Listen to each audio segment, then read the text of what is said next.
Hello, I am Seamus Donahue of EVE University, and this is episode 4 of How to Survive EVE Online. In this episode, we are going to go through the military career funnel chain.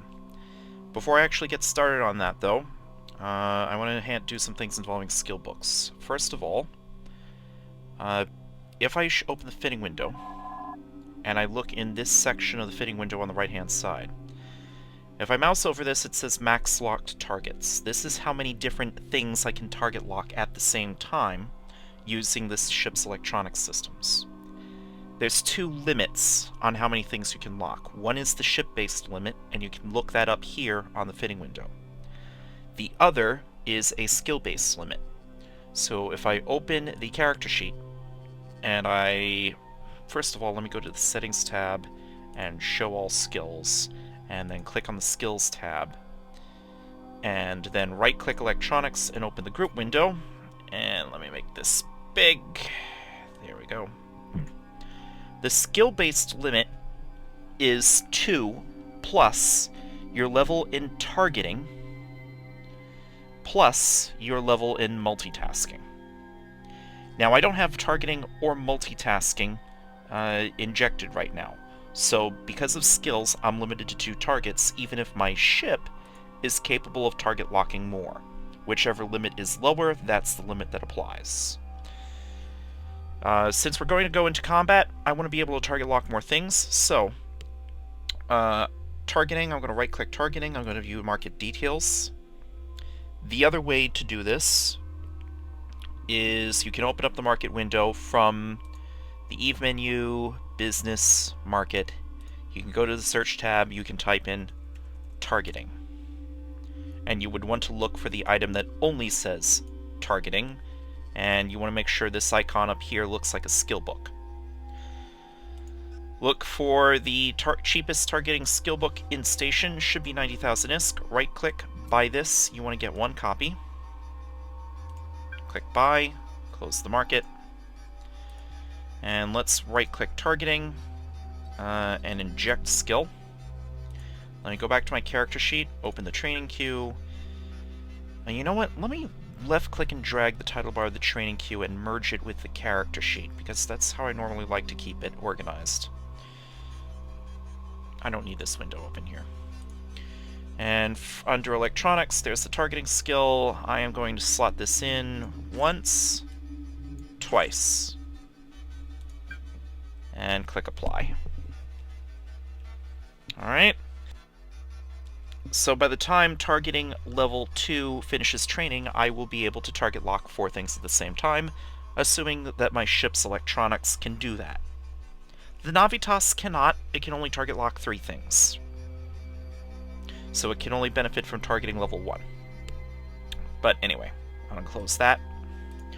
Now I've got a whole lot of other skill books lying around here. Let me see if I can do anything with these. If I show info on each of them, I can see that it has prerequisites that I don't have yet. Just for the sake of keeping my inventory tidy, I'm going to go through each skill book one at a time. Let me reopen the trading queue by clicking the blue and black progress bar under my portrait. Industry. I'm going to slot that in towards the end here. Level 2. Level 3, so I'll be able to take care of mass production later. Production efficiency also needs industry level 3. Salvaging needs mechanics 3 and survey 3. There's survey, let me drag that in. Standard missiles needs missile launcher operation 2, which I've already got queued. Hacking needs electronic upgrades level 3. So I'm going to right-click electronic upgrades, view market details, right-click the skill book, click buy. I'm going to inject that skill. Let's see, electronic upgrades 3. So 1, 2, I can't see that low, and 3. Negotiation needs social level 1. So I'm going to right-click, view market details, and buy a copy of the social skill book here in station. I will right-click, I will inject that. Now where is social? Strangely enough, it's under the social category. You know what? That's a short one. I will slot that in right after targeting. Click apply. However much I can fit in. I'm not going to be able to fit in everything right now. Contracting cannot be trained on trial accounts, says so in the description, and this is still a trial account as I am filming this right now. So I'm not going to worry about contracting. And retail needs trade level 2. Trade. So I will slot that in towards the end, 1 and 2, and click apply. You might not necessarily have room to queue up all of the prerequisites, that's fine. Just queue up what you can. That gives you a 24-hour buffer, and you have an entire 24 hours to stuff more things onto the end when you get around to it later. Alright, click apply, make sure this timer here is counting down. Good. Close the window, close that window. Alright. Enough with poking around with the skill books. Let's get started on the military chain, and since I don't remember which one of these is the military agent, I'm going to go to the help button on the Neocom. Or if I removed the help button, oh, I can... Yeah, if I had removed the help button earlier, I could go to the Eve menu, and I can find help here. I can click on it, and I can show the career agents. I need to give it a moment to load that window. Click that button again. There we go. So the military chain, here the agent is Seville Aaron for Center for Advanced Studies. If you're in a different NPC corporation, the name of the military agent will be something different, but it should still be listed under military. So click Start Conversation. I'm going to close this window. Click on that, bring it to the front, close it. Cash flow for Capsuleer is 1 of 10. And we need to clear some pirates from an asteroid belt, and we will be rewarded with a railgun when we are finished. This is a pure combat mission, so let's open up the fitting window. Now, I had just finished the industry and business chains, so I don't need a mining laser right now. I am going to grab my light electron blaster. Double left click on my ship in my ship's hangar. Drag in more charges. By the way, in space... You know what? Let me save that explanation for when I'm actually in space. Did I forget anything? Nothing that I... Oh, you know what? I've just got the skill to use an afterburner now. I'm gonna click and drag my afterburner onto my ship. Yes, it fits. Excellent. Good. Alright, so I got 2 blasters, an afterburner, a small armor repair, and I'm not doing mining work. I don't need the expanded cargo hold. An overdrive injector can't hurt. This gives me more speed. I will close the fitting window for the moment. I will accept the mission. And the game is going to throw text at you about orbiting. Let me close the agent conversation window and undock.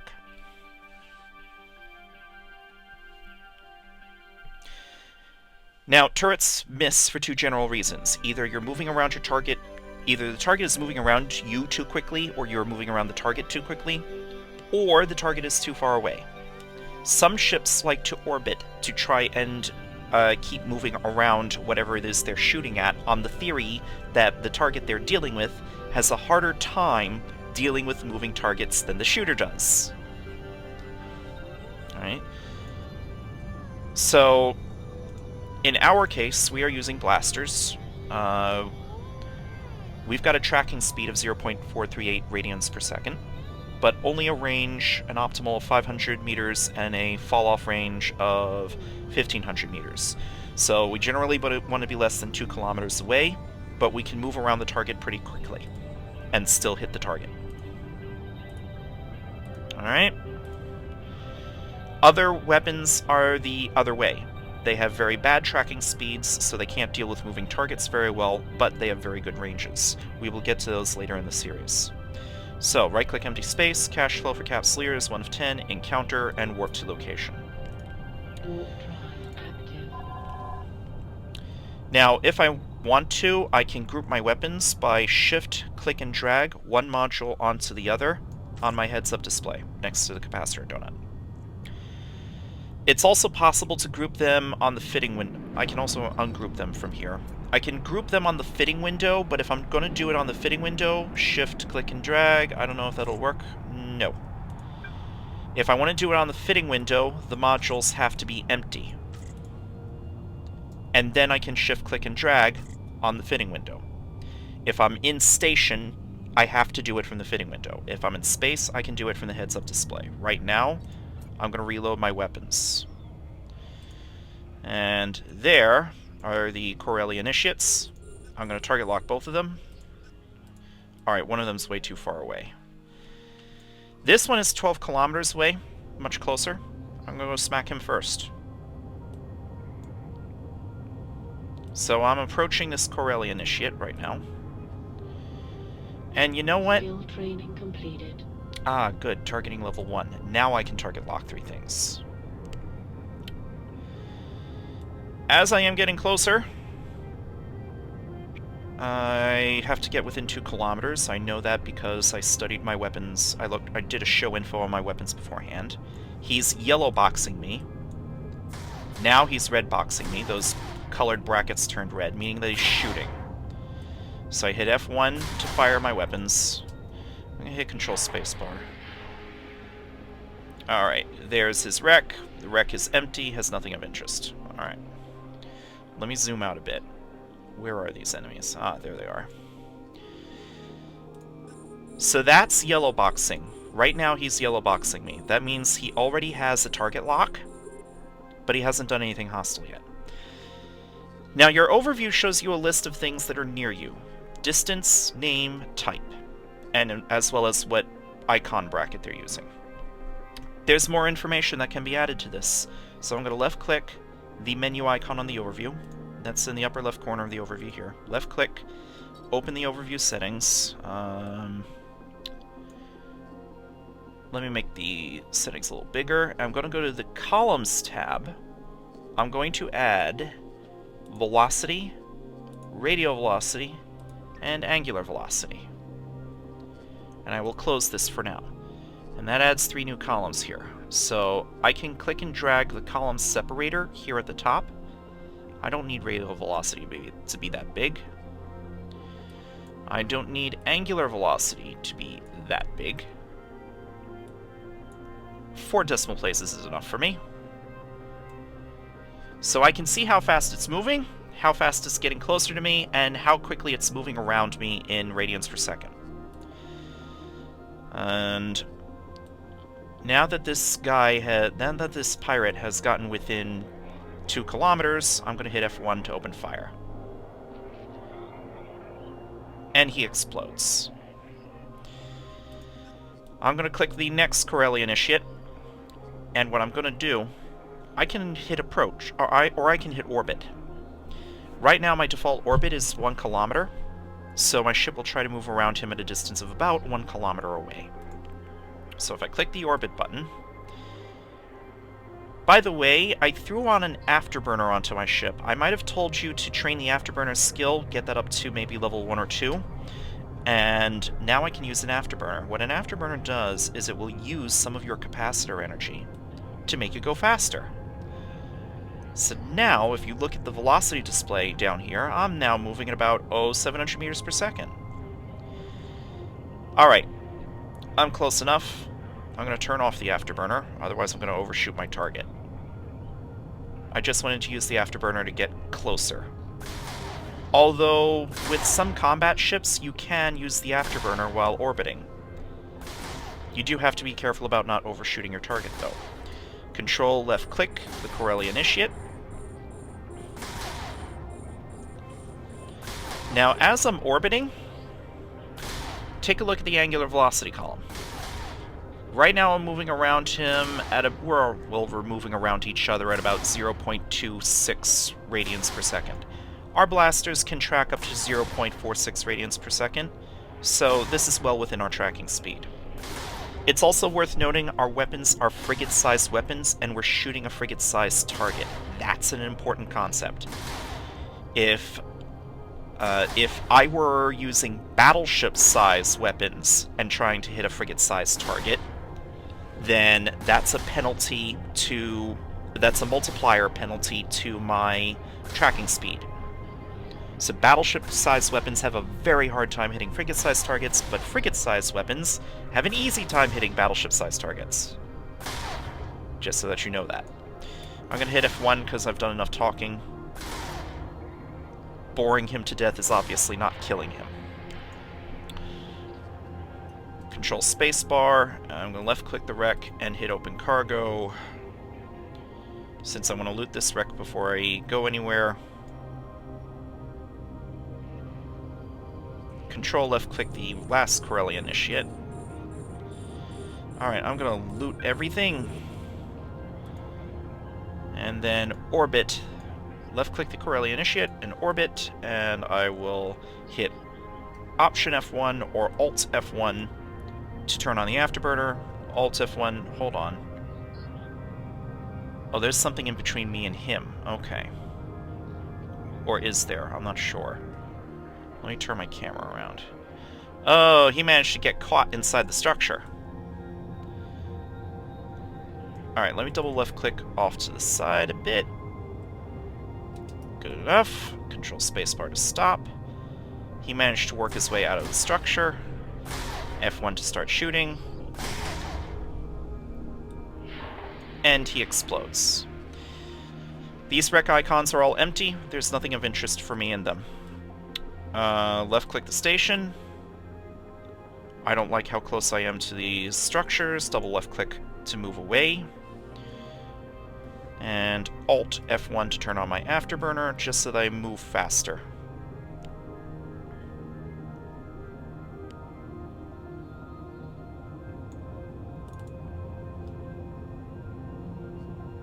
By the way, you may have noticed some ordinary missions have ordinary asteroids in them. You're not required to do any mining. It's not a part of the mission, but if you wanted to come back and mine before you turn in the mission, you could certainly do that. But this is just Veldspar, I would not bother. I'm going to turn off my afterburner and dock at the station. Warp drive active.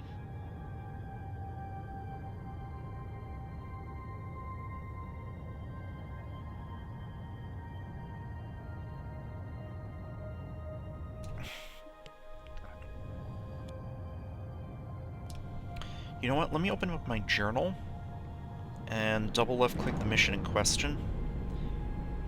By the way, what I'm doing, just in case I didn't review this earlier, I have the journal icon on my Neocom, or I can go to the Eve menu and go to Journal. Although I had it open already, so I just closed it. Eve menu, Journal, the Agents tab, the Missions sub-tab, and I double left-click Cash Flow for Capsuleers. Docking permission And requested. this is a green check mark, so I finished the Docking mission. request accepted. I just had to go do something. I don't have to retrieve anything, so there should only be one green check mark.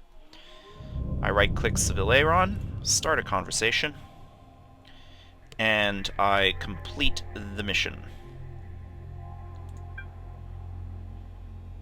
And I get a 75mm Gatling rail and an antimatter charge.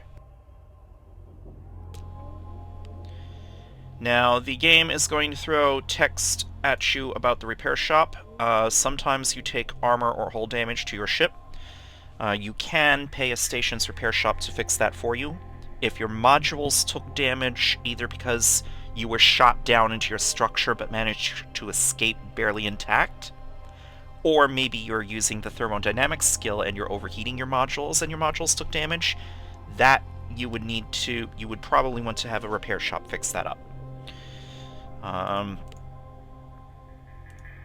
Other than module damage, there are such modules as armor and hull repairers to fix that sort of thing, so you don't have to pay the repair shop, but if you want to pay the repair shop, you can do that. Alright, let me request the next mission. And he wants me to eliminate some pirates and rescue a civilian miner that they are holding as captive. Alright. So, I am going to click accept. And this is an outdated tutorial. Let me close this window. Oh, you know what? Let me drop off the loot in the station. I don't need this anymore. And undock. If you actually read through this text tutorial about guns and ammo, it will claim that the weapon you'd been using so far doesn't require ammunition. That is true of the weapons that normally automatically come with rookie ships. Velators normally have a civilian light electron blaster.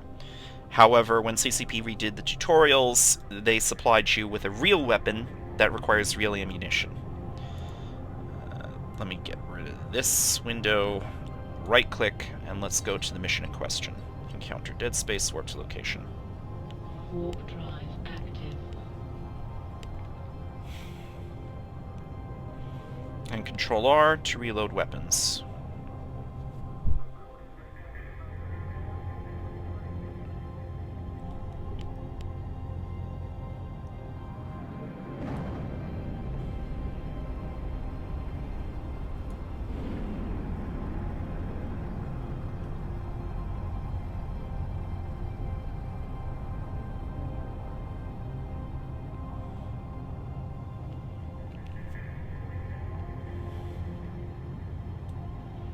Alright, 3 Corelli initiates.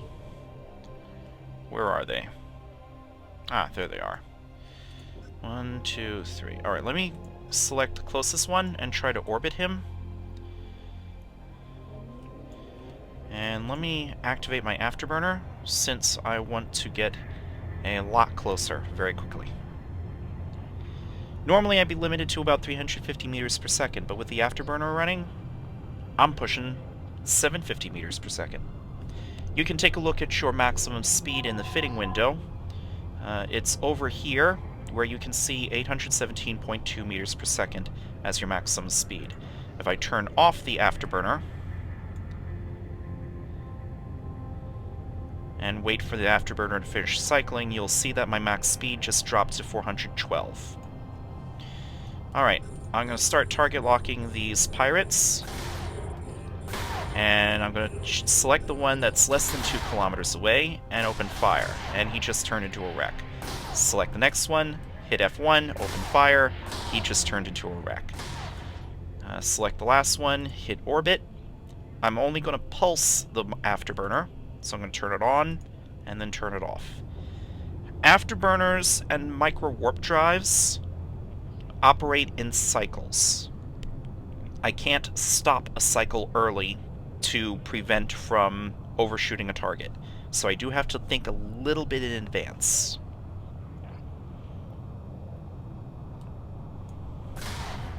F1 to start shooting, and he turned into a wreck. And there's 2 more Corelli initiates, so I Control F click, select one of them, click orbit. Again, turn on the afterburner, turn off the afterburner.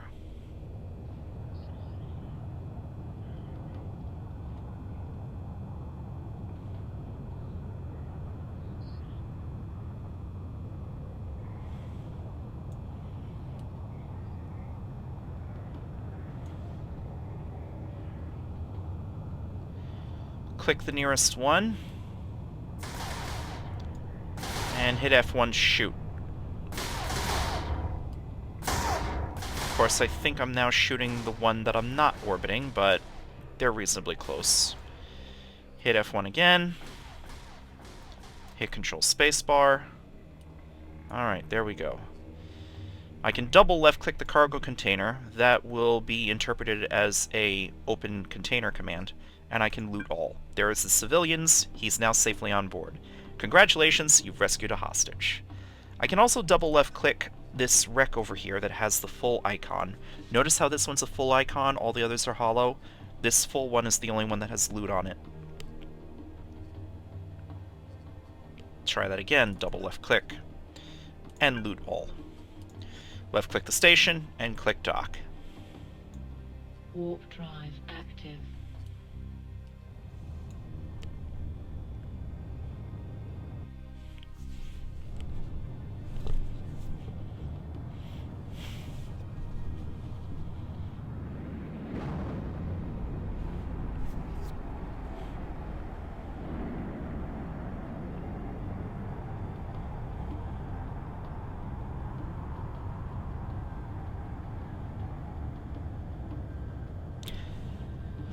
By the way, I believe we are about to be awarded with a new type of ship. Different kinds of ship have different types of bonuses, which is something that I haven't Docking discussed session as yet. requested. Docking request accepted. So once I'm in the station, I will go over that in a bit more detail. Let's right-click Seville Aeron, start conversation, and let's complete mission. By the way, he also granted a motion production skill book, which I didn't notice right off the bat. Let me see if I can inject this. Show info, prerequisites, requires gunnery level 2. Good. I'm going to right-click this and train it now to level 1. Now, ships. We were originally started off with a Velotor. If you right-click the Velotor and show info, and you go to the description tab, it gives you some flavor text about the Velotor, but it then says something else. Special ability. 5% bonus to hybrid turret damage per skill level. This is poorly worded. What it means is the Gallente frigate skill. So if I open my character sheet, and I right-click Spaceship Command, open the group window, and let me make that a bigger window and scroll down and look for Gallente Frigate. I've got Gallente Frigate trained to level 3 right now. Let me close my character sheet. So because I have Gallente Frigate at level 3, Velotors do 15% more damage than any other rookie ship when using hybrid turrets. And that means blasters and railguns. Right. We've been using blasters. We've just been awarded with a railgun. Those are both hybrid turrets. The projectile turrets are called autocannons and artillery. The laser turrets are called pulse lasers and beam lasers. The next ship we were given by the agents was a Navitas. And its bonuses, it's got a 60% flat reduction to the capacitor requirement of mining lasers. So mining lasers use less capacitor energy just because they're fit to a Navitas rather than something else like, say, a Velotor. Additionally, it has a bonus based on your skill level in Gallente frigates. 5% bonus to cargo capacity and 20% bonus to mining laser yield per skill level. I have Gallente frigate level 3 right now, so my cargo capacity is 15% larger than the listed, well, than whatever the default is. I'm actually flying this Navitas in question, so the attributes are taking my skills into account. So it's 15% larger than the base cargo capacity, and my mining lasers pull 60% more ore per cycle than mining lasers on ships that aren't bonused for mining. So this is a mining ship.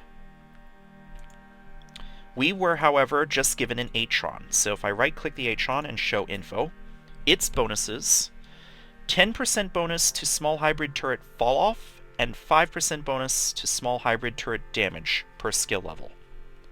Again, given that I've got Gallente Frigate level 3, this means that the fall-off range on my small hybrid turrets will be 30% longer on an Atron than on a ship that doesn't have this bonus. Like, say, the Navitas I'm sitting in right now. So, if I open my fitting window and I show info on my light electron blasters, I've got an accuracy fall-off of 1500 meters and an optimal of 500. Let's strip everything off of this. Let's also empty out the cargo hold. I'm going to right-click the Atron, assemble ship, drag this into the background here from the ship's hangar, or you can right-click and select Make Active. let me try that with a ship that I'm not in. So there's a make active option for any ship you're not sitting in right now. But now I'm in the Atron. So if I now take my 2 light electron blasters and throw those onto the Atron, shift, click, and drag to group them, and let me load them with antimatter charges, and now I show info. The optimal is still 500 meters, but the accuracy fall-off is now 1950 meters, so I can shoot out to 2.5 kilometers with this thing. It's not much, but it's a little bit better than the Navitas. That, and the fact that the Atron has a damage bonus. So these blasters will do more damage because they're fitted to an Atron rather than something else. Let me throw on my small armor repair. Let me throw on my afterburner. And my overdrive injector. Alright. I'm going to close this. Let me ask Seville Aeron for another mission. Alright. Destroy the pirates, loot the secret documents from the container they leave behind, and report back to your agent. He will grant you 2 75mm Gatling Rail 1s. Let's accept this mission. I don't know why the game is throwing text at you about stasis webifiers.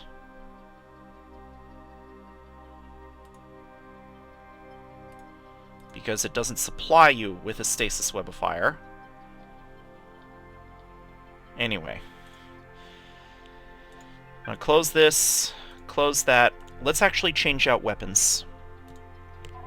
So blasters we've been talking about, 2.5 kilometers, but very good tracking speeds. Tracking speeds of 0.438 radians per second. I am going to pull out the charges. I am going to right-click and clear the group. I am going to pull out the blasters.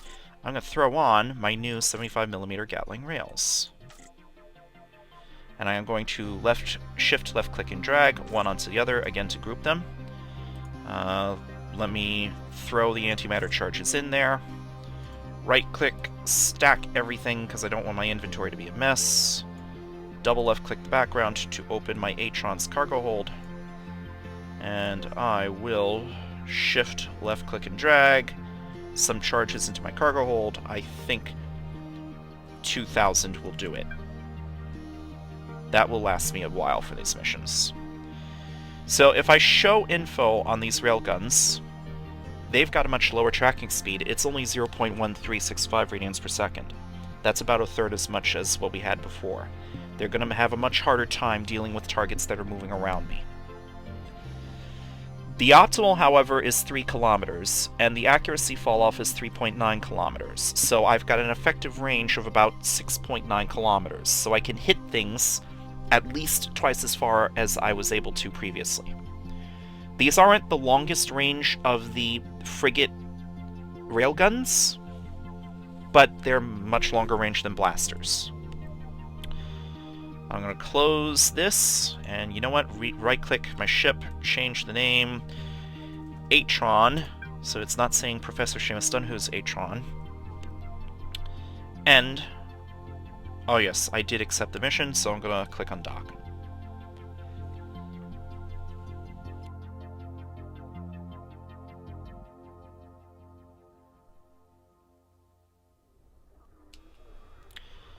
Alright. I'm in space, right-click empty space, cache full for Capsuleers, encounter dead space, warp to location. Warp drive active. As of the time of this recording, you cannot navigate the context menu using the arrow keys on your keyboard. The keys, they do nothing! Just like the goggles, they do nothing.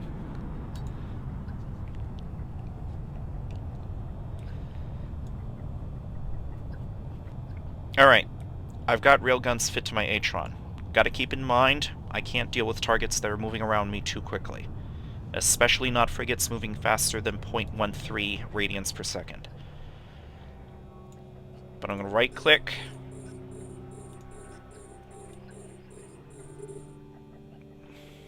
Let me scroll out, see what the tactical situation is. You know what? I'm going to double left click in some direction and move away and hit my afterburner. And let's keep some distance. I can kite them a little bit.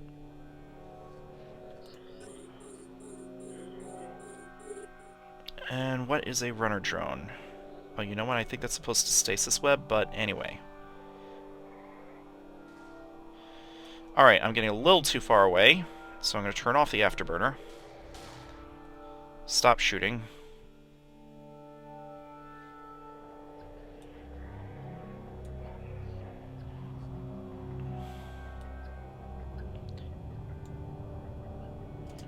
Control spacebar. I went a little too far away. Let me lock things up again.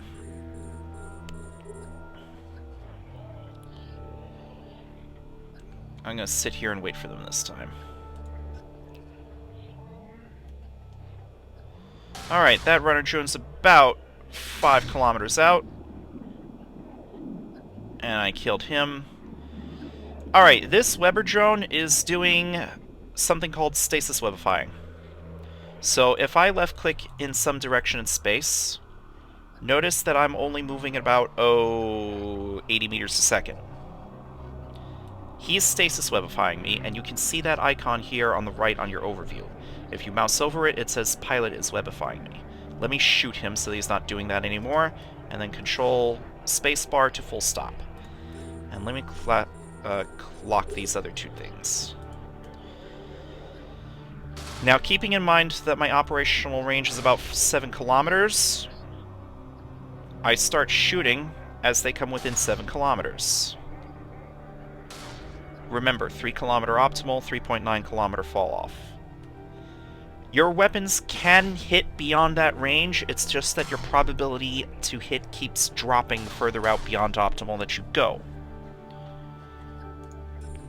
So I can hit that Corellia Initiate at 8 kilometers. It's just the chance to hit would be less than half. Alright, double left click this cargo container. Oh, there's the secret documents. I'm going to loot those. Double left click the first wreck. And control R to reload my weapons.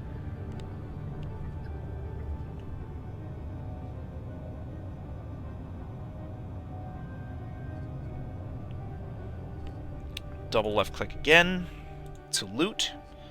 Double left click the next wreck over, loot all.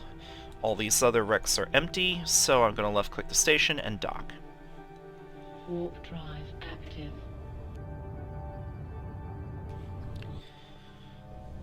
By the way, notice how I'm not using a railgun and a blaster.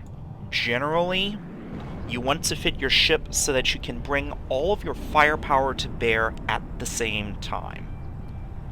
Blasters and railguns, or more generally speaking, short-range turrets and long-range turrets, are meant for different situations. The short-range turrets can't do damage at long range.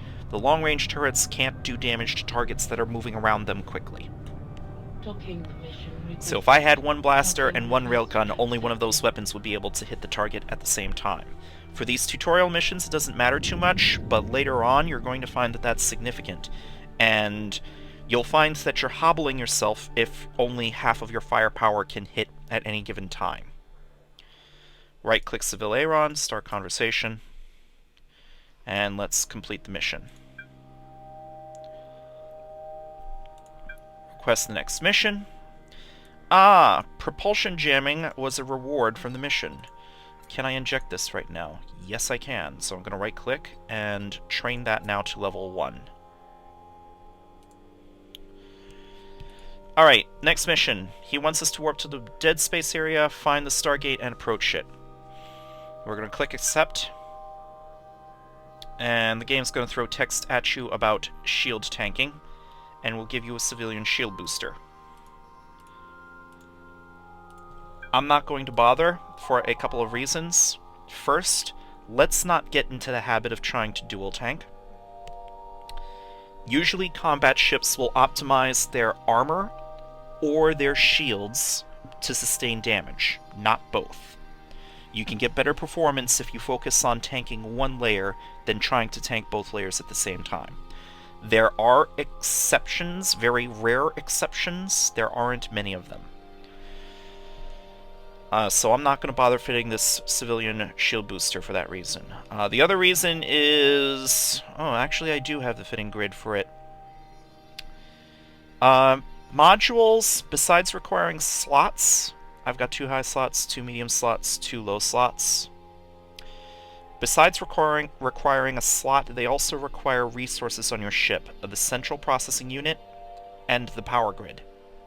You can't exceed either of those restrictions. Right. So you're limited by slots, you're limited by the CPU, you're limited by power grid. Now let's close this window and undock.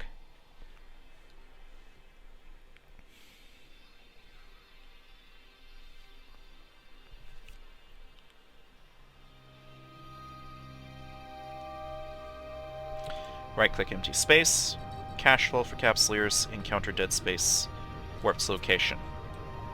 Warp drive active.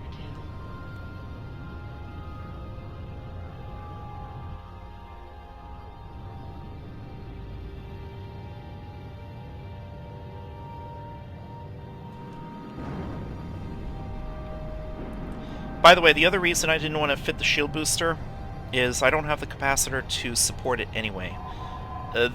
Your capacitor is your current energy pool. It's what your modules can make use of in order to operate. If you don't have enough capacitor generation capability, you can't run everything. So for example, if I run the weapons and the afterburner and the armor repair all at once, I will deplete my capacitor in 17 seconds. Alright, we're at the mission, and we're going to left-click this thing here. It looks like a Stargate, but it's really, if you right-click on it, it's really a large collidable structure. We're going to click Approach. And it's 16 kilometers away, so I will pulse the afterburner once. And let's look at local channel for this one.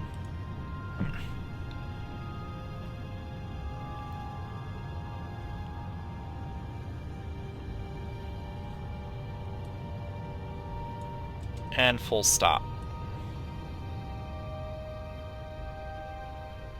And so something's supposed to happen.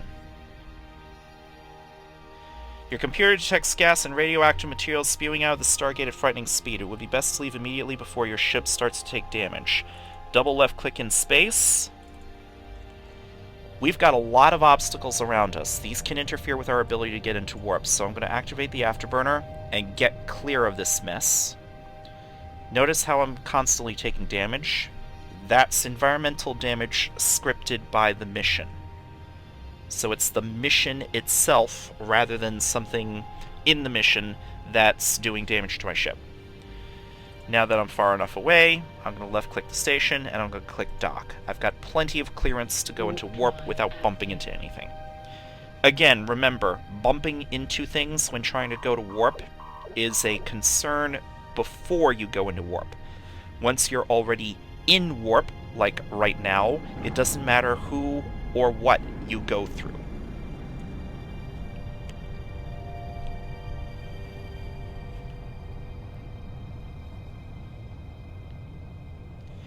By the way, that beeping you heard was my shield alarm. You can go into the options and set the audio alerts. And you know what? I like to have my armor alert a bit higher. Let's make that 66%. And I like to have my shield alarm also about 66%. Just personal preference. You can turn off the alarms if you want to, or you can adjust them to different thresholds. Right-click Civilaron, start the conversation, and complete the mission.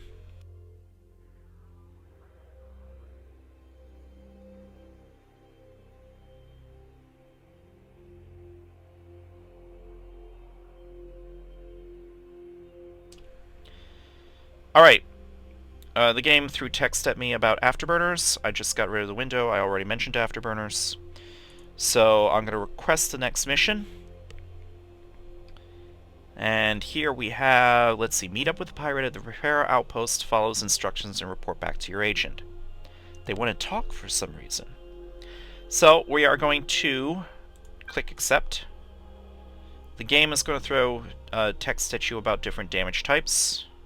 You can go ahead and read this at your leisure. But there are basically 4 types of damage: electromagnetic, thermal, kinetic, and explosive. Right? And your different layers can be made more resistant to the different types of damage. It doesn't help that you've made your ship extremely resistant to even the greatest of explosions if your enemy is shooting you with heat rays. Alright, something to keep in mind. So, I'm going to close this conversation window, and we are going to undock. Hold on, did I empty my cargo hold? Let me abort. No, I didn't drop off the loot.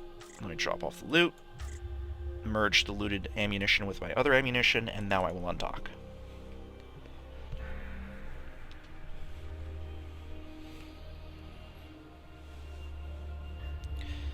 As a Gallente character, you will probably be using blasters and railguns, for a while at least, and those tend to do kinetic thermal damage. Some kinetic, some thermal. Projectile weapons can do all different sorts of damage depending upon what ammunition you load them with. Missiles can do whichever damage type you want as long as you load the appropriate missile into the launcher. Lasers are limited to EM and thermal damage.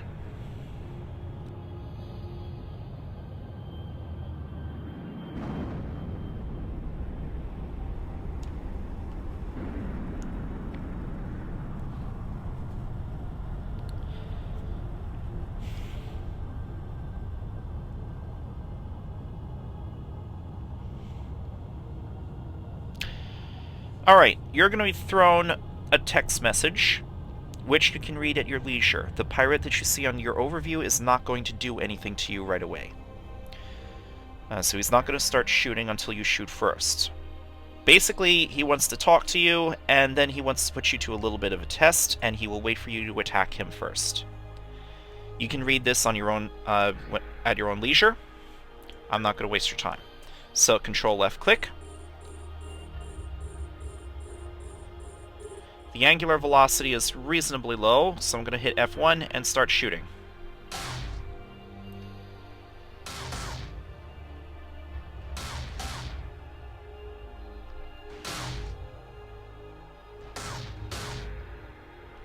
I'm keeping an eye on the angular velocity here on the right, because if it gets above 0.13, I need to do something about that because he's moving around me too quickly.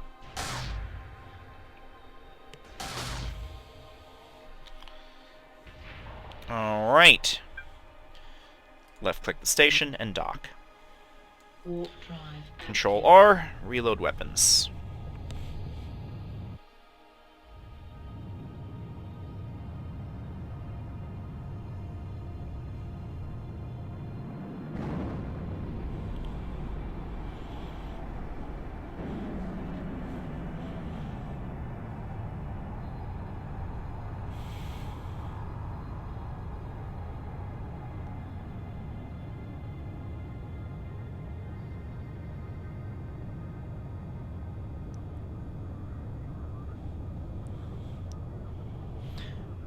Docking permission requested. Docking request accepted.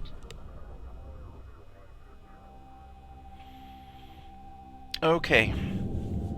Right-click Seville Aeron, start conversation. And everything's a green check mark. We're going to complete the mission. He gave you, as a reward, a shield management skill book. I will right-click and inject skill, but I won't train that up right away. Request mission. Alright. Destroy Wolf's Outpost. You'll find it in the final room of the complex.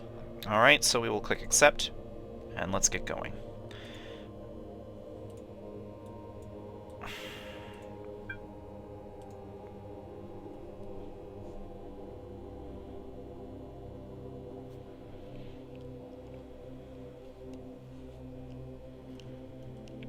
Click next, make this go away.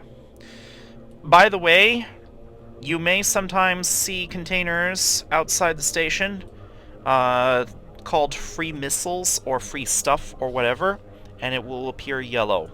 Yellow means it does not belong to you. If you take anything from it, you will be flagged as a thief, and the owner can legally shoot at you without Concord intervention. So don't touch yellow wrecks, don't touch yellow containers.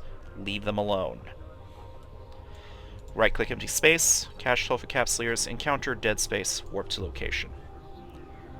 Warp drive active. I don't think anybody's supposed to be baiting people like that in a tutorial system. I'll have to ask the game masters about that. I'll file a petition when I'm done recording. I could be wrong. Outside the tutorial systems, it is perfectly legitimate, however, so you want to be careful about that. Now, if it's blue, that means it's been abandoned, and anybody can legally take from it. So the owner can't shoot at you, because he already declared the property to be abandoned. Alright, let's activate the acceleration gate. You know how to do that. Warp drive active.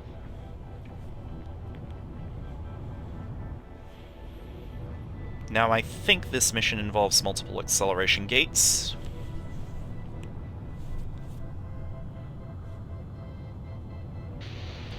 Alright, here's the next acceleration gate. Let's see if we can activate this one. Can't activate. It is guarded. Right.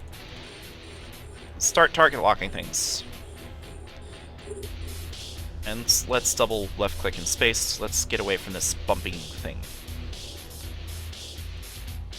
Alright.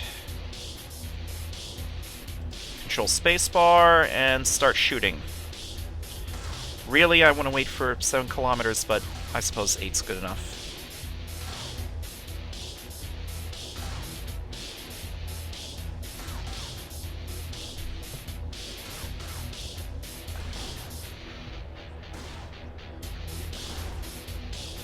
Let me deal with the target that's out at 7 kilometers, since I'm more likely to be able to hit that one.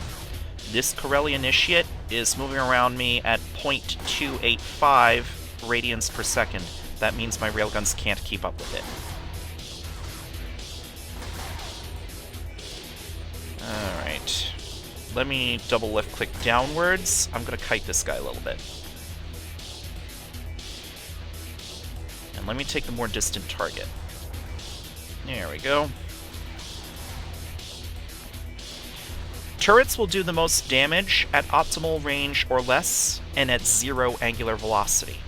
But very rarely will a target cooperate with you by keeping its angular velocity low for your sake. There are ways to make that happen, though. For example, let me select this Corelli Initiate and approach. I will turn on the afterburner and turn off the afterburner, so I'm pulsing it once. So what I'm about to do now is reverse kiting. I'm flying close to the NPC, and the NPC is trying to follow default orbit behavior. So the NPC will try to get out away from me until it's at its orbit distance. But that causes it to move in a straight line, generally. Although I think this guy's preferred orbit distance here. There we go. So now you can see the angular velocity has dropped really small. So if I start shooting him, I can do a lot of damage, despite the fact that he's really close. Players will not be that stupid, just keep that in mind if you're in a fight with a player. Now, this Corelli Initiate is moving around me way too quickly, so I am going to double left click away from him. There we go.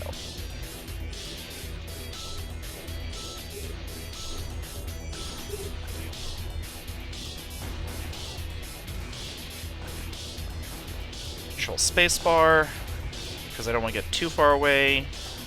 I just want to get far away enough that I'm keeping my angular velocities low.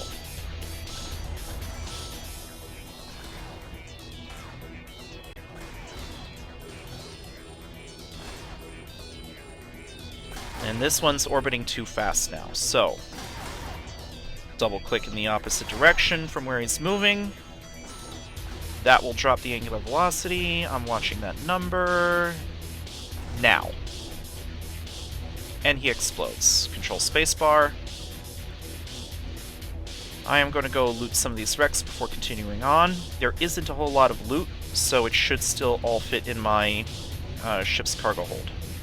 A Serpentis copper tag, which I can sell on the market. There are uses for these things. Or I can hold on to them if I want to use them myself in the future. Alright, that loots all the wrecks. I'm going to activate the gate. Warp drive active. Now, the text message says, I would recommend leaving the loot in the wreck after you obliterate the structure. You would not want to be caught trying to jump between systems with contraband in your cargo hold. The local security forces do not look kindly upon such activity. I don't think it's this mission that has the contraband. Alright.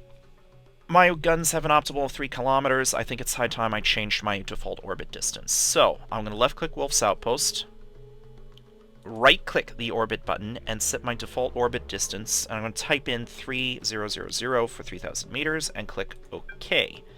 I will now click the orbit button, control left-click the outpost, shoot it, and lo and behold, the moment I start shooting it, enemies show up. You know what, let me keep orbiting this container just so that I'm not sitting still.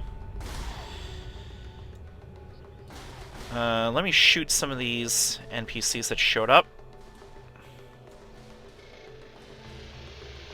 Sorry, I meant to shoot the Corellia Initiate. Let me try that again.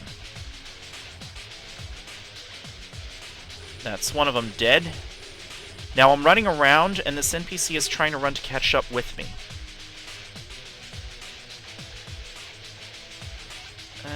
His angular velocity is a little on the high side with what I can track, but it still works. Now, a very important concept here. Again, turrets miss for 2 general reasons. One of them is the target's moving around the shooter too quickly. So these Wolf's defense sentries are trying to shoot me, but they're not doing much. If I hit Control Spacebar to full stop, and let me reload my weapons while I'm doing that.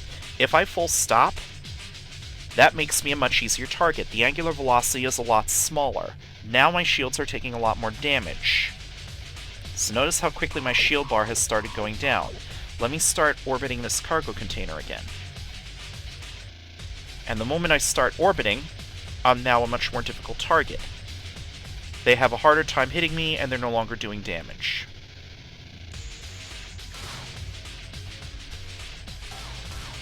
Now, these Wolf's Defense, I don't think you need to kill these things, but they do have a Concord bounty on their heads, so you can destroy them for a little bit of extra ISK. But the mission is all green check marks, so I could go turn this in right now if I wanted to.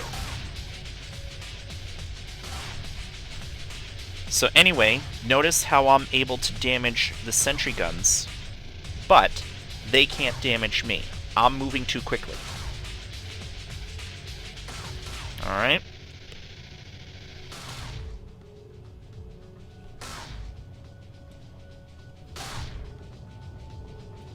Or, if I wanted to, I could probably full stop. 0 angular velocity helps their guns, but it helps my guns as well. If I'm taking too much damage, and I don't have anything for the shields, but I do have an armor repair, so if my armor's taking too much damage, I could just simply activate my armor repairer. That's what I have it for. Usually, though, for a frigate to be sitting still is not generally a good idea. Let me get a little closer to this guy, and then control spacebar.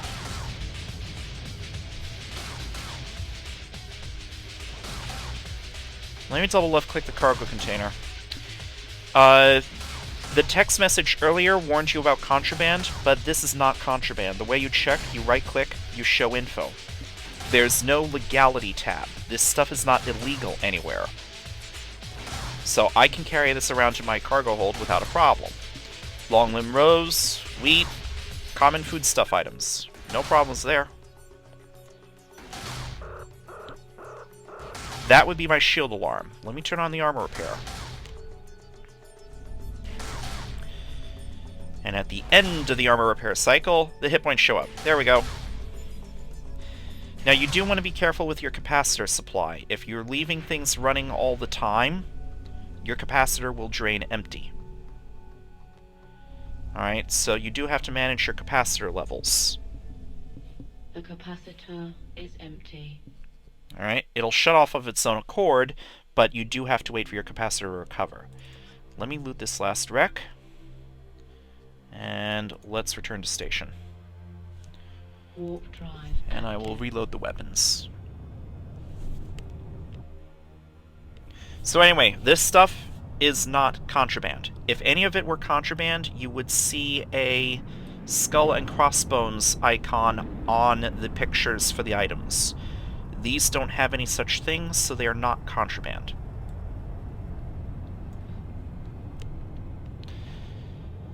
Some items have a limited contraband status. For example, slaves are not contraband in the Amarr Empire, but they are contraband everywhere else in high security space. You're generally concerned with what is or is not contraband in your particular solar system, whoever holds sovereignty in your area. In my case, the Gallente Federation. But for the most part, there aren't too many variations. I can left-click the first thing, shift-left-click the last thing, and drag everything into my ship's hangar. Right-click, start conversation. Complete the mission. And the game talks to you about implants again. I trained cybernetics, so I'm going to open up my training queue. I'll pause training for a moment.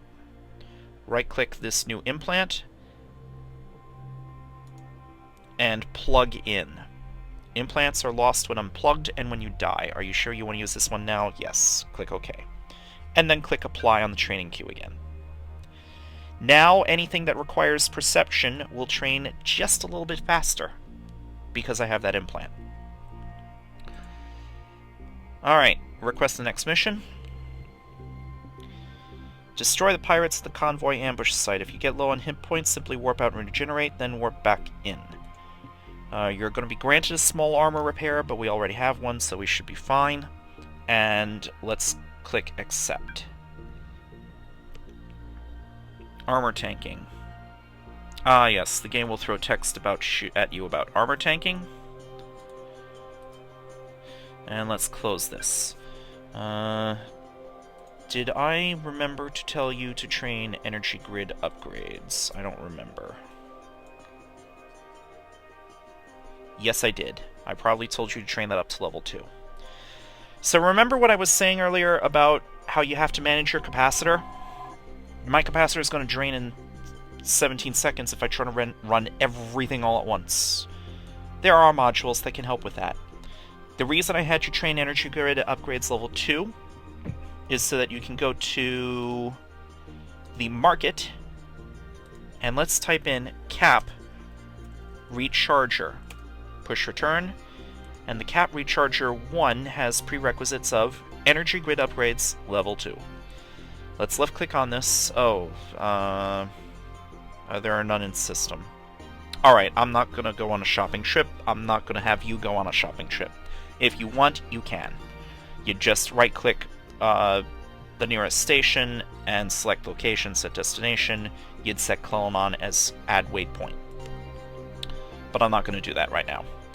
But a cap recharger would go in this nicely in this empty mid-power slot and would help my capacitor regeneration. I could run everything a little bit longer. Which, depending on the situation, might be the difference between winning and going boom. But I'm not anticipating it to be critical for the tutorial missions.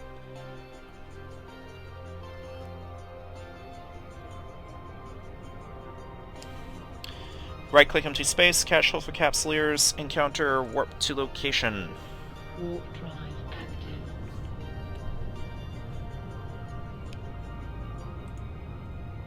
And shame on me, what is this mission asking us to do?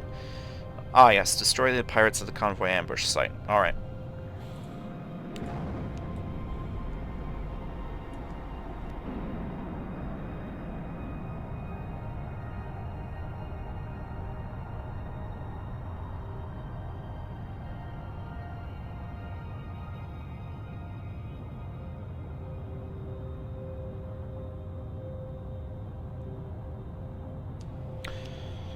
Alright. Let me scroll out my camera so I can see what I'm doing. Alright. Control left click. They're a little too far away. Left click one of them, click approach. Or better yet, I'm going to click orbit. Hold on, let me zoom out my camera and look at these guys from the side. Alright, they're on the far side of that rock. Okay. I'm going to double left click in space and pulse the afterburner.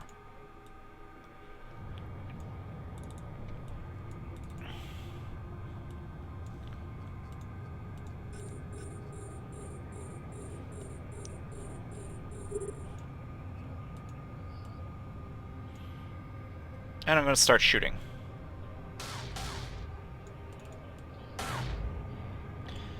And I'm going to double left click in space in various directions just to change my direction of travel. I want to keep them generally within about, 7 kilometers or so.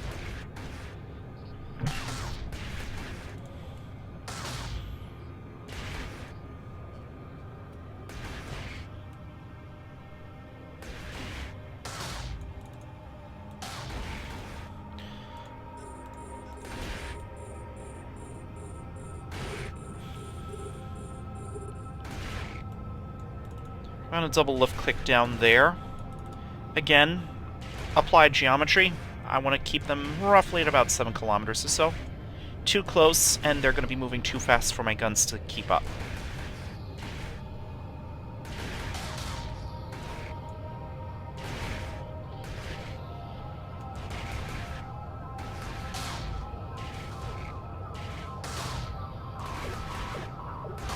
That would be the shield alarm.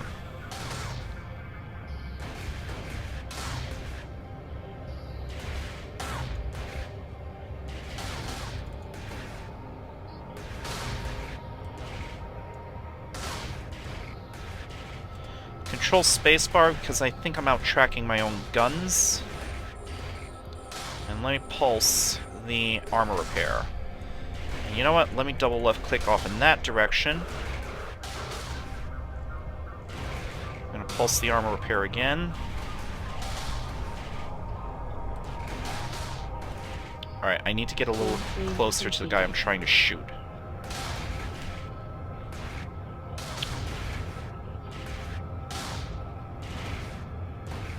Alright, now for the Corelli Scout.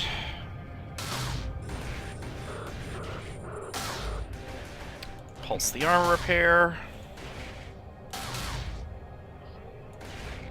You know what? Let me switch to a target that's a little closer.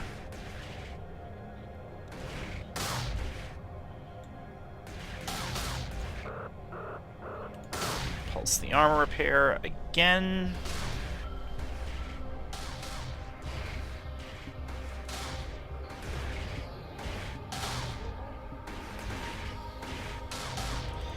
Alright. I gotta make another pass at these guys.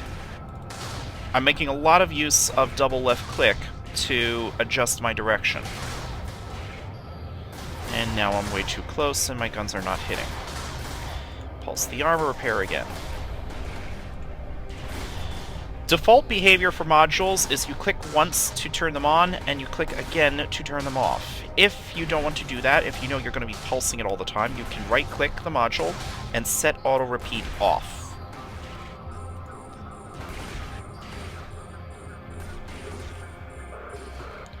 So, if now that I've set auto-repeat off, I can just click the module and it will cycle once and then shut itself off.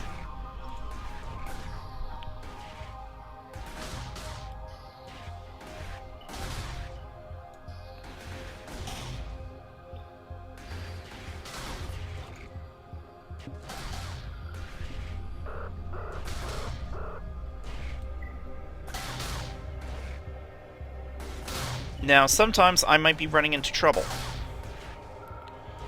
So what I might do is I will look at these brackets in space, I will click one of them, might say this Customs Office, and I will click the Align button.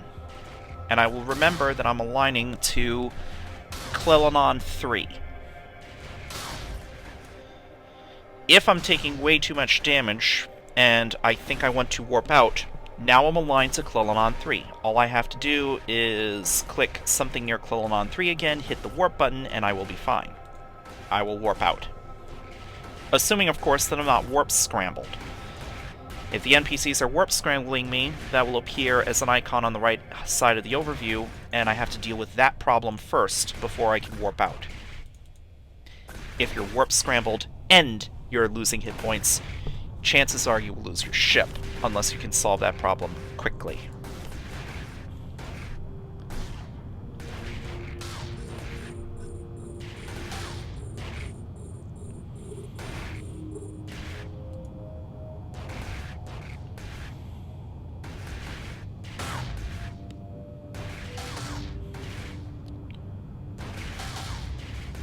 I don't want to trust the default orbit command here, because there's a lot of obstacles. For situations like this, I prefer to manually fly my ship. And let me activate the armor repair again.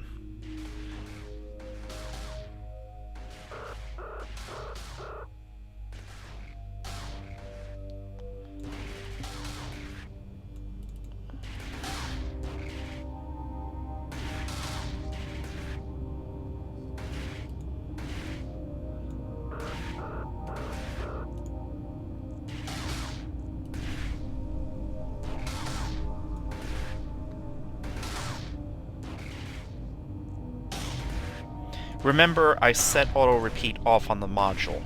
If I want to change that, I can right-click and set auto-repeat on.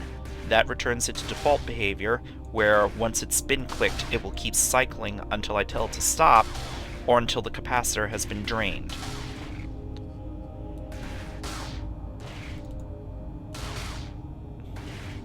Play around with the options and see which option you're more comfortable with. It is possible to set up your ship such that you can run your armor repair all the time without ever having to turn it off. That's called a cap stable setup. Not sure I can really do it with an Atron, but with other ship types it's possible. The capacitor is empty. And I was not watching my capacitor.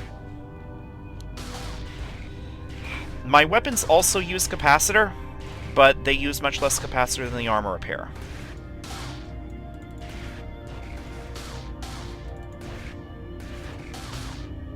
Turn it on. Click again to turn it off.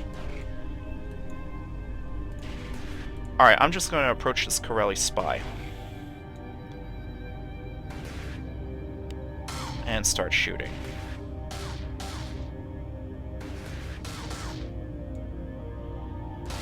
So now he's trying to get away from me to open up the distance, and by moving directly away from me, his angular velocity has dropped to 0.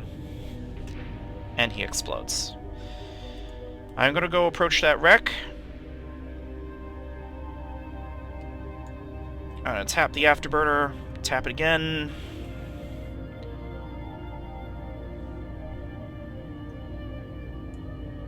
Control spacebar to stop my ship. Open the cargo, loot everything, select the station, and click dock. I'm done here. Warp drive active.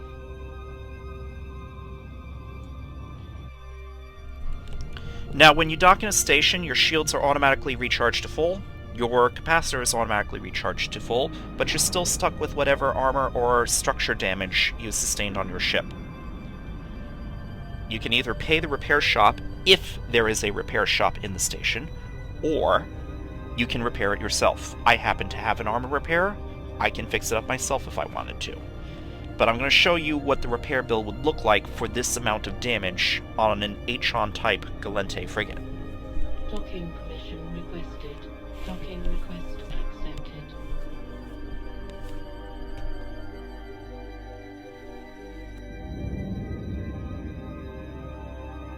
So if I right-click my ship and get a repair quote It's going to cost me 234 ISK. Doesn't sound like a lot, but the Atron doesn't have a whole lot of hit points, so there's not a whole lot of damage to be repaired. If this were a battleship that were damaged to 7.4%, the repair bill would be a lot more. But I have my own armor repair, so I don't need to pay the repair shop for this. I'm going to start conversation with the agent, complete the mission, drag the light ion blaster down that I looted down into my items hanger, and request the next mission. Now here, I am going to fly to the hotel my agent mentioned and retrieve the VIPs. If something is amiss, then report back to your agent with the details. Amiss? What could possibly go amiss? Let's click accept. And close, and the game threw a weapon upgrade skill book at you. Right click, see if you can inject it. Yes, we can. I'm going to undock. I'm not going to train up anything in weapon upgrades right now. I'm going to let my other skills train up for the meantime. Now, the game talks to you, throws text at you about the overview. Right-click, cache full of capsuleers, encounter, warp to within 0 meters. Alright. So, we're going to open the overview settings. What does the text tutorial have to say about it? You can personalize your overview to various different things. It's just going to talk to you about, well, throw text at you about it. The reason it brings up this subject is because we need to approach either a large collidable object or a large collidable structure. I don't remember which it is that we need to look for. But anyway, here we are, and we need to approach the hotel. Now, if you're good at aiming, you can try right-clicking the hotel, and you can try to add large collidable structure to overview. Unfortunately, there are a lot of large collidable structures in here, apparently. Let's see. La Fleur Inn. There we go. I'm not going to keep large collidable structures on my overview. There's just way too many of them in here. I mean, each of these tiny little individual bits here is being considered a large collidable structure. There's just way too many of them. So I'm going to approach La Fleur Inn. You know what? I should probably turn on and then off the armor repair. This particular mission does not require you to actually kill anything. So when you get close to the inn, you will notice that it is a trap. So you're going to double left click in empty space, you're going to hit your afterburner, you're going to hit your armor repair, you're going to turn off the armor repair, you're going to get distance away from everything. Let's pulse the armor repair again.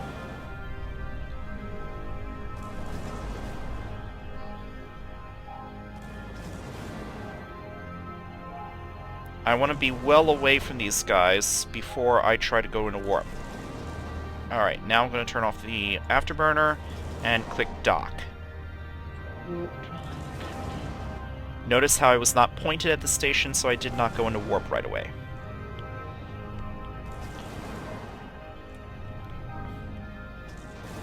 And now I leave the ambush behind, pulse the armor repair one more time, and that should patch up the armor.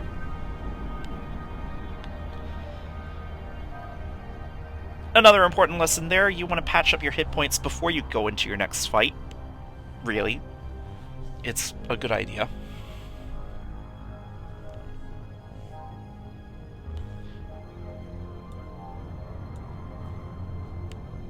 Docking permission requested. Docking request accepted.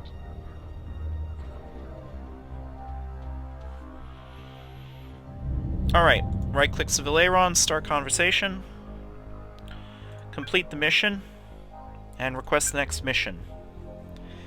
Destroy the narcotics warehouse, report back to your agent. Let's click accept, and close. And we will undock.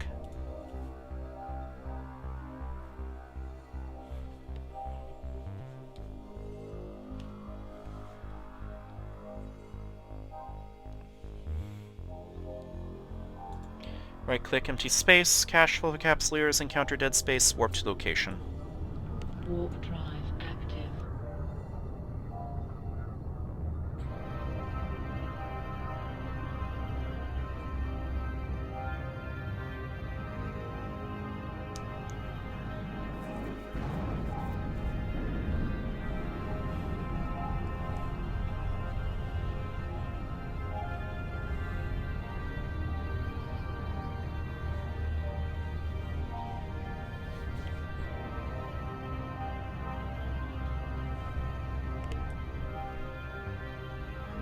Alright, there's an acceleration gate. I'm going to click activate gate, and I will pulse the afterburner. I don't know if that gate is guarded or not.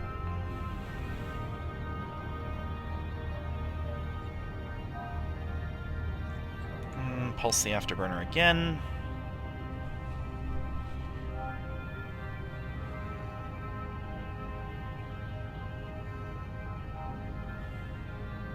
Warp drive.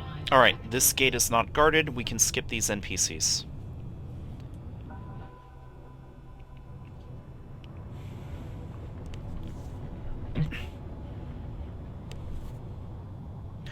Notice that the acceleration gate operates by the warp mechanics, so if you're not flying in the same direction as the gate, then your ship has to align. Let's lock these apprentice rookies. I don't think they're necessary to complete the mission, but let's rip them apart. Control spacebar. I'm going to let them come to me now and open fire.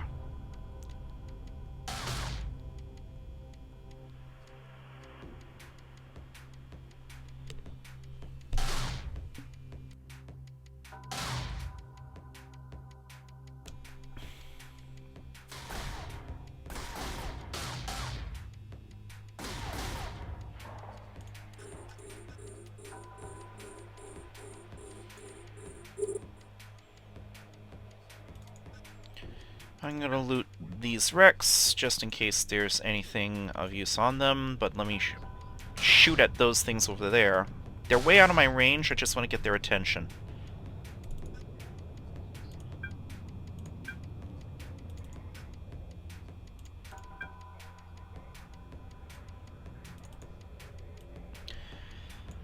Now the narcotics warehouse is sitting on top of this giant rock over here.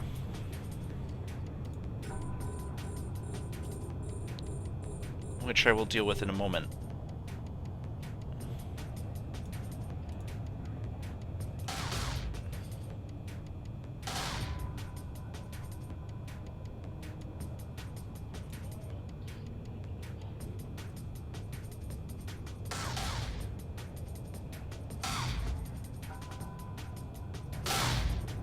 Alright, control spacebar to stop. I can probably just target lock the narcotics warehouse. That's this module over here. If you need to find it, it's a large collidable structure. You can go into the overview settings and add large collidables again.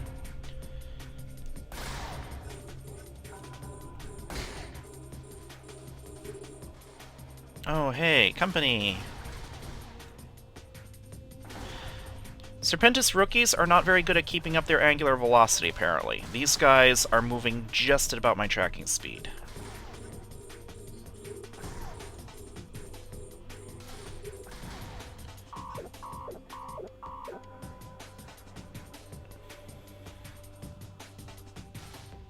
You know what? I'm not going to worry about the Corelli agent. Let me destroy the warehouse first. And while I'm doing that, I will loot the rookie wrecks that are near me. Double left click. I can loot any wreck that's within 2,500 meters. If it's further away than that, I gotta get closer. Apparently that Corelli agent is content to try to orbit me at about, 9 kilometers.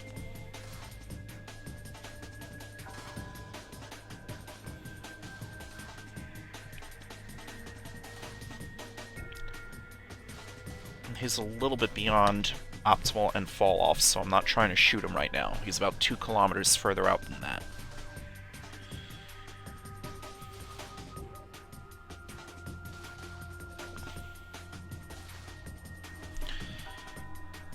Let me get a little closer to this narcotics warehouse. Approach, and then control spacebar.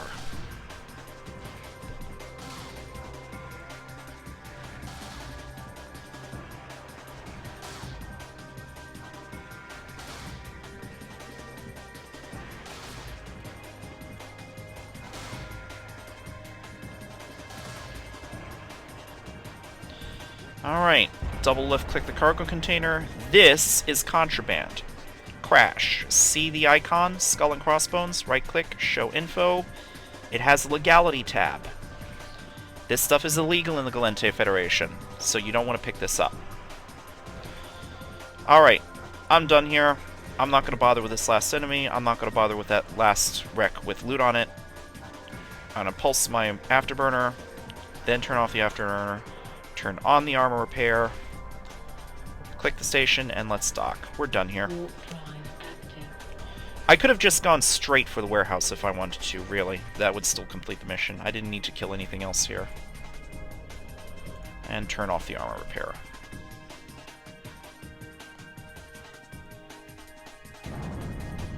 And reload the weapons.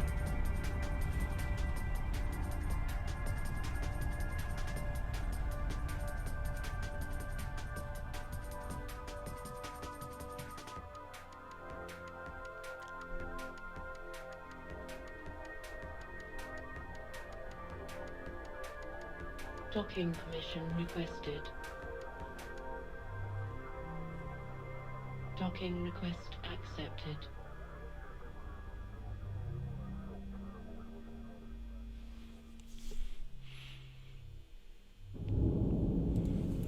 Left click the first object, shift left click the last object, and I'm going to drag everything down into my items hanger. I don't need all that.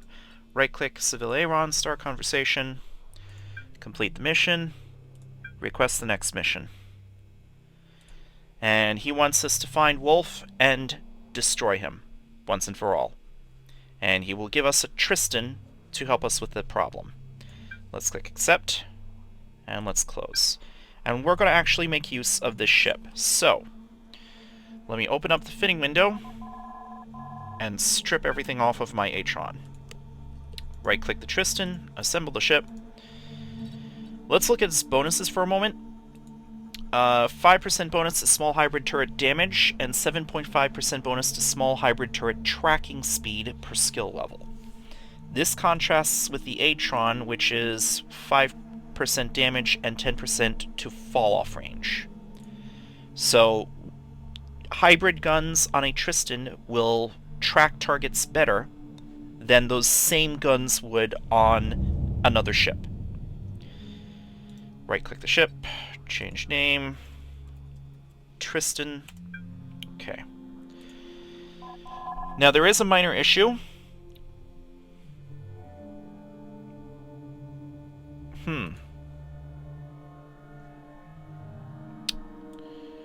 You know what?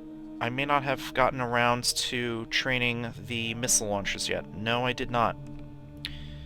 Silly me, I can't fit missile launchers to this thing yet. But at the very least, my weapons will still work, and I believe the Tristan has more fitting space than the Atron. So, what we can do here... Let's find the weapons we were using just a moment ago. I will fit the railguns. Group the railguns together. Let's fit on the... Where did my small armor repair go? Ah, here we go. Small armor repair and afterburner. Now, this depletes in 47 seconds, so I can throw on modules to help with this. So what we shall do is go to the market. I think now would be a good time for that shopping trip, but I will skip that part in the video.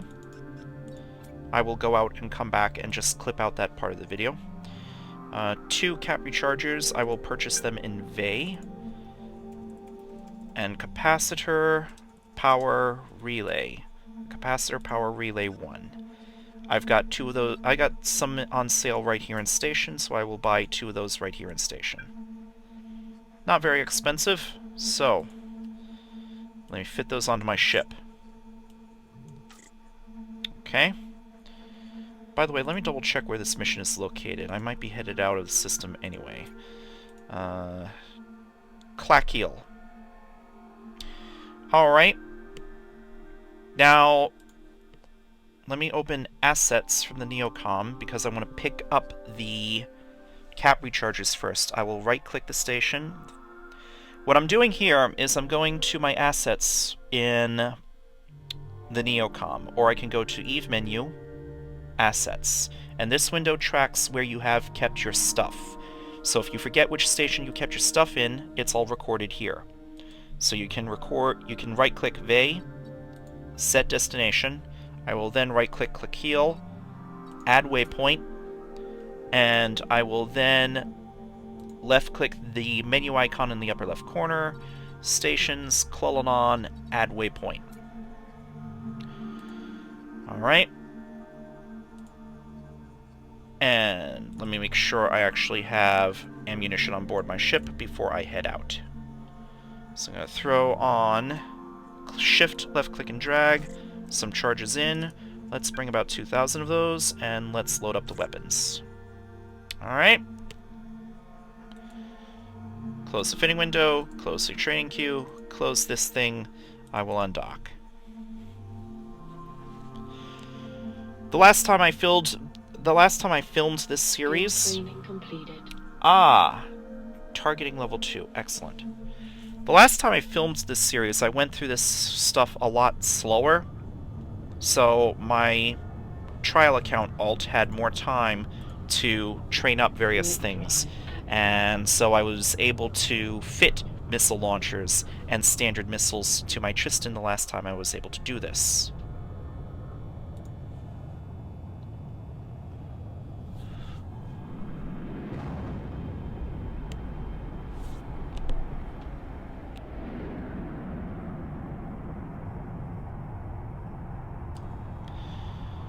As it stands, I'm not going to have the missiles ready for another, 2.5 hours. I'm not going to wait that long. The railguns will be fine. This is a tutorial mission.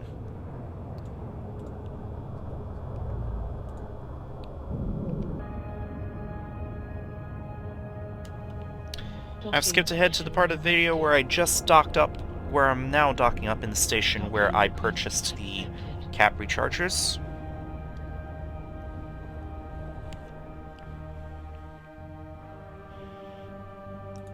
Open up the fitting window, and I'm going to drag on the cap rechargers. 1 and 2.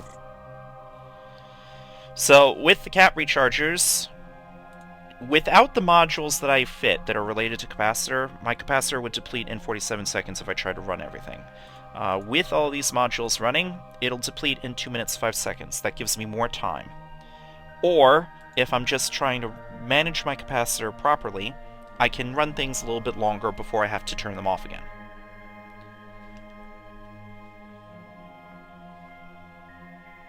Now I'm going to head out to the mission, which is 2 jumps away. Again, remember that your next jump in the route will be listed up here, just in case you get confused.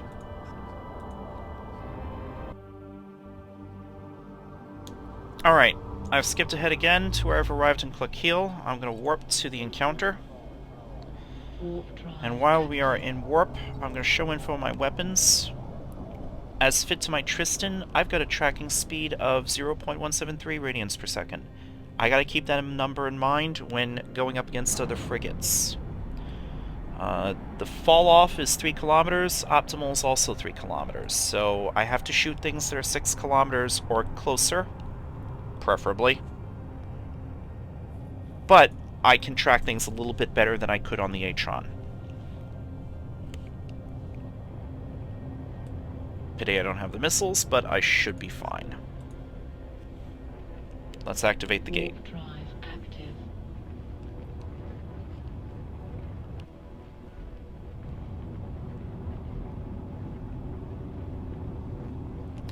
By the way, I forgot to insure this ship, but I rarely lose ships in missions anymore, so it's not something I ever think about. Should be okay. Now, the Tristan can lock up to 5 targets, but I've only got targeting 2, which means I can only lock 4.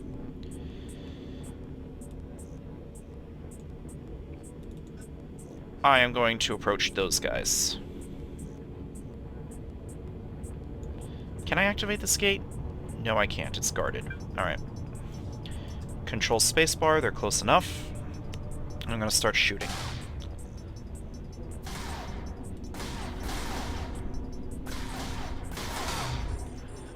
And as targets get destroyed, I am locking up new targets to take their place on my list of target locks.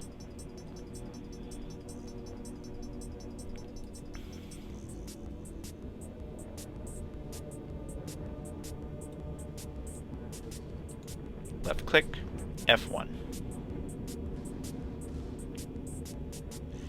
This Serpentis rookie is not doing a very good job of keeping up his angular velocity. I can track him at 1.132.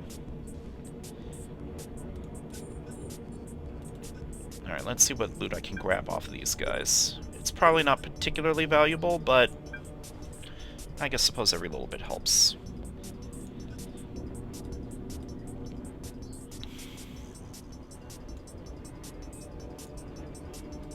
I'm gonna approach that wreck and start double left clicking things as I get within 2,500 meters.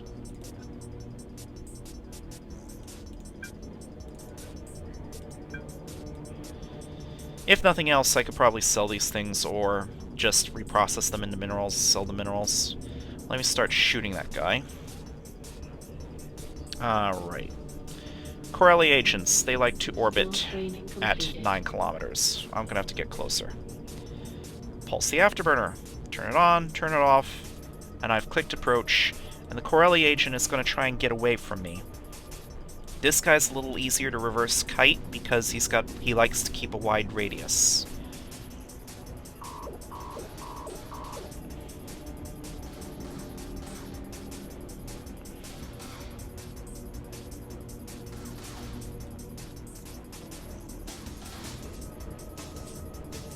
Alright, left click him, hit approach, and again I will turn on the afterburner, and I will turn off the afterburner. And hit F1 to start shooting.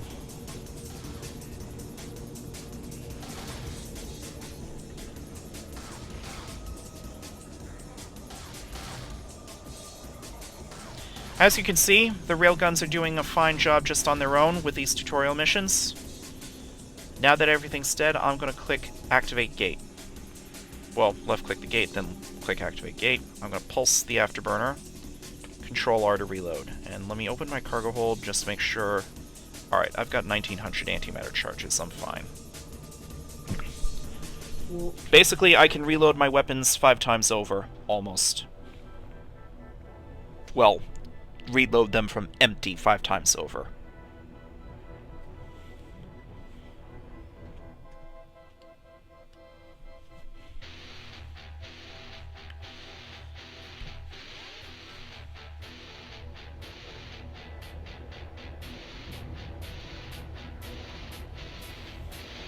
Alright, let me zoom out my camera, figure out which direction these enemies are in. Ah, there they are. Alright, zoom in the camera again so I can see my ship, double left click towards them, turn on the afterburner.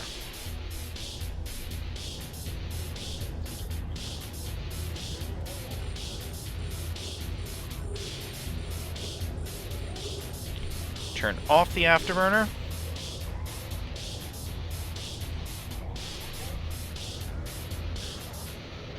Control spacebar for full stop, and start shooting. And right, my range is about 6 kilometers.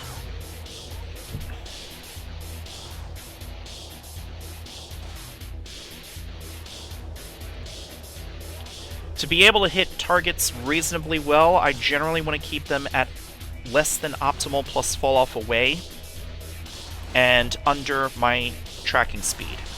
So 6 kilometers or less and an angular velocity of less than 0.17 radians per second.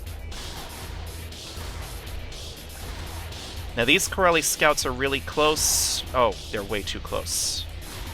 Oh, hold on. Some of them may have bumped things. Or maybe they turned off an afterburner? Can't tell.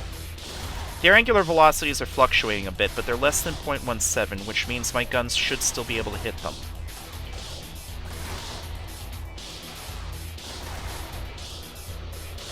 They're less than optimal distance away, so I'm not missing because of distance.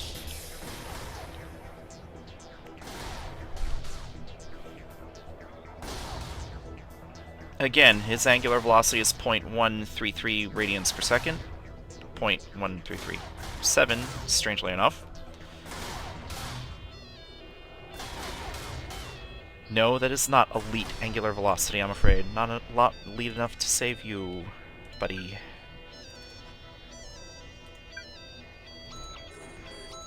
Alright. Let's left click off in this direction because I want to go around this obstacle.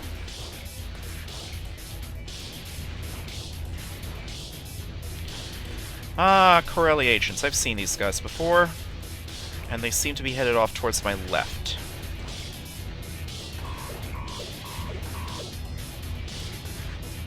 Now they like to orbit close, so I'm going to reverse kite them. I'm going to approach the first one, force them to try and move away from me.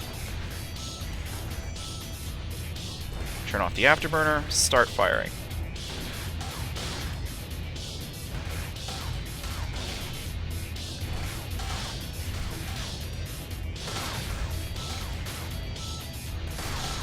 And he's turned away from me to try and open the range, but he's also dropping his angular velocity as a result.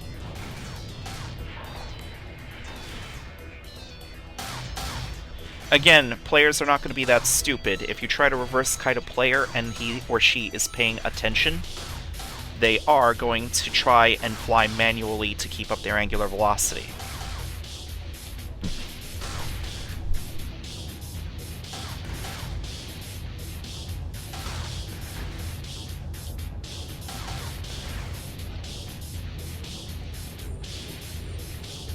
Two more enemies in this pocket. Double left click in that direction, turn on the afterburner. I'm gonna hit Control R to reload.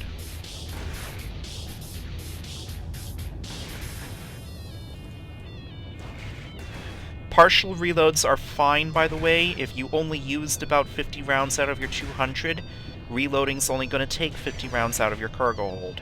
The game is smart about that. Control spacebar, turn off the afterburner. We'll control spacebar to full stop, and then Alt F1 or Option F1 to turn off the afterburner. And I want to approach that agent. Turn on the afterburner, turn off the afterburner. I'm barely doing any damage to that Corelli. It is possible to hold down the left mouse button on something, and you'll get some context options for show info, or target lock, or approach, or orbit, or keep at range, or look at. I don't like to use those options. I find them annoying. I have other ways of doing that sort of thing. So, I like to get rid of that. I'll show you in a moment how to do that.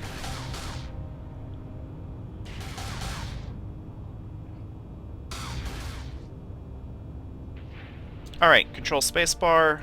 Let's select the gate. I'm going to double left click off in that direction to get closer to the gate. There's obstacles in my way. And I will pulse my armor repair.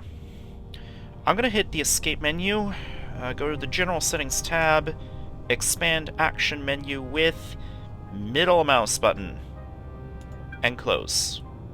Make that go away. So now if I'm left clicking and dragging, I don't get that context menu, and I can rotate my camera without interruptions. If I really need that context menu, I can hold down the middle mouse button and pull up the necessary option.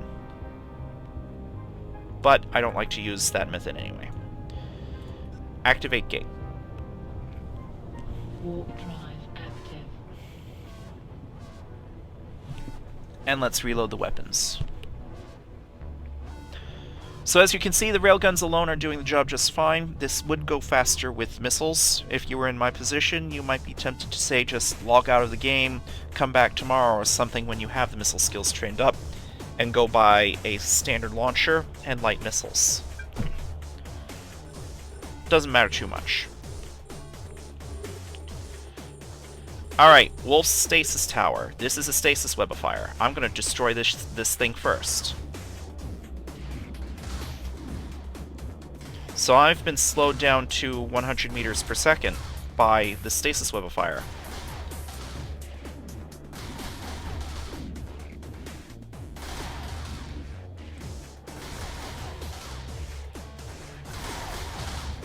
Alright, time to turn on the armor repair.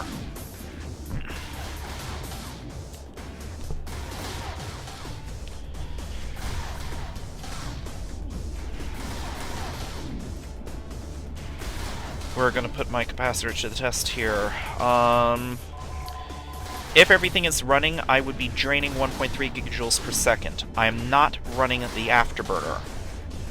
And the afterburner would be responsible for about, 2 gigajoules per second, which means as long as I'm not running the afterburner, I'm capped stable. A very important fact to know for my given setup. By the way, skills are also important. Two of the skills that I had you inject and train up in the engineering category, one of them is energy management, the other is energy systems operation. Now I have energy management level 1, I'm training level 2 right now, and basically those are the two skills that increase my internal capacitor regeneration rate. The higher I have those skill levels, the more capacitor I will generate per second.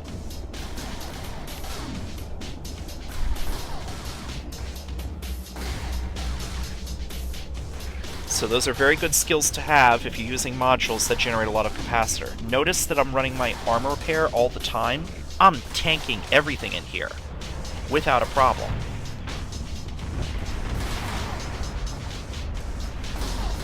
Now I'm going to shoot the stolen Navy ship. Oh look, there's a cargo container. Let me loot that. No, it's nothing important. And there's Wolf in a pirate capsule. Now Wolf, I don't think is a capsuleer according to the lore, but in any event, our objective is to kill that thing. So we're going to destroy it.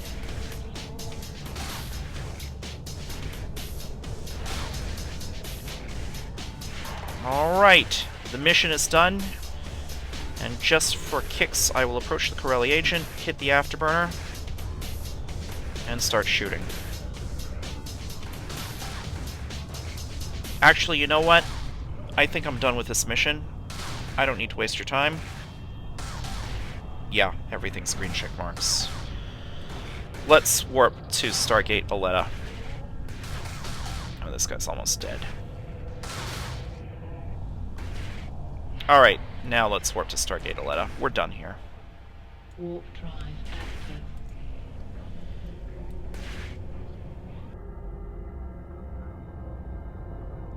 Docking request accepted. I have skipped ahead to where I've just returned to Clonalon and docked up. Gonna right-click Seville Aeron, start conversation, complete the mission, and we are done. That finishes the military chain. In the next episode... Oh, almost forgot. Don't forget to go through your skill books again and see what you can and cannot inject. Any skill books that you have injected are skill books you're not carrying in your cargo hold. Skill books that you can't lose because your ship was blown up. So it's already injected, you're not going to forget it. As long as you keep your medical clones up to date. In the next episode, we will go through the exploration chain and how to use the onboard scanner and probes. In the meantime, thank you for watching.